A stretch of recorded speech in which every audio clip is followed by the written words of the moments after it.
Hey yo, what's good people? It's your boy Dizlocks. You know how we do on this channel. It's gonna be another reaction.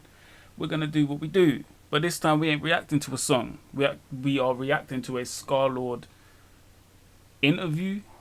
A little get to know me type of thing. Something like that. Meet Scardlxrd, the man behind the mask. Who am I? So, without further ado, if you would like to get a reaction to a specific song or a specific artist, if you want to support your favorite artist and get them more exposure, the Cash App link is in the description.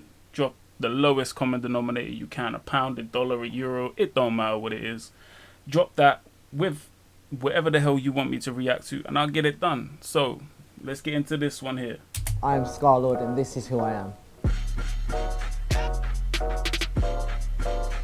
I'm from a town called Wolverhampton in England, and I know. I grew up there. I've lived there all my life. I grew up there. I was actually born there, and the area I was from around there, it's quite industrial. I lived quite close to the town centre, so around me was a lot of industrial buildings, a lot of factories. You know, quite a lot of open space, like a lot of roads, a lot of abandoned buildings. Areas that were just like cool to explore when I was young. Can we just take a second and appreciate this man's fit? Look at the outfit, bro. That's fucking fresh as fuck. And that Doom Life stuff, sold out.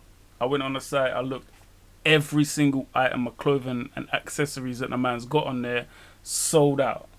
So if you got some, let me know where the fuck you can get it from, because I can't find it no place. Abandoned buildings, areas that were just like cool to explore when I was young. Before I even thought about making music, I guess Eminem was just such a... Of course, it had to be Eminem. You can just tell by the extreme content that he puts out. There's blatantly Eminem vibes to his music, especially the early stuff. Heavy influence on me. Like, I had his cassette, and I couldn't listen to it around my mom because she didn't like me listening to explicit lyrics and whatnot. And now you're making them. But yeah, I listened to the shit out of Eminem, like that Slim Shady LP. I had it on cassette. Yep, just got rinsed over and over and over again. I remember I used to go to my cousin's house. I had 2 sets of cousins. Like one set would listen to like, you know, 50, all these guys over here, and another set of cousins that listens to Limp Bizkit, Korn, you know. It was just a crazy contrast, but I had like the best of both worlds, and used to go to my cousin's house and sneak the CDs. You know, I can't listen to them at home because explicit lyrics, so I used to listen to Limp Bizkit, like, yeah, fuck this, fuck that, you know, like, really getting into it as a kid, and then the same thing would happen again, like, with Eminem. I used to be in this band, Myth City. I think I was... You know what, a few of you have hit me up about Myth City. I might have to check some of their stuff. I used to be in this band, Myth City. I think I was in a very like experimental stage of what I wanted to do creatively. I wanted to, you know, just experiment with sound. Like, it was something that I've always been into. I used to dance, like it was always something I was into, like music and sound. I can tell he was a dancer. So to finally experiment with it, I got a taste for that like when I was in a band. You know what's mad? I make music myself. A few of you have clocked it through my Instagram and stuff like that. And it's kind of the same situation. I couldn't listen to explicit music. I started off playing instruments before I ever put a vocal to a track. And I love doing it now. If I'm creating content, I love that shit. Whether it's a video, a song, a beat, or even if I'm just like out on my motorbike and I'm just riding, I'll always be humming something, like just trying to get something ready so that when I hit the studio or when I hit my instruments, it's a good time. We were a 4-piece. It sounded a bit like Rage Against the Machine. You know, we do like rapping with it was crazy.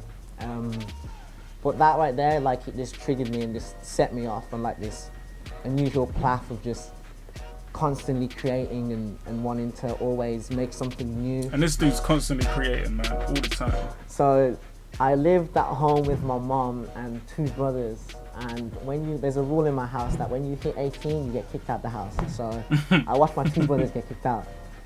I looked and said, that ain't happening to me. Is it? Fuck, nah. So I was at college and I was just, thinking, shit, what can I do? And then I started, I came across YouTube and, I made like 3 videos and I think I made like £3.10 in 1 month.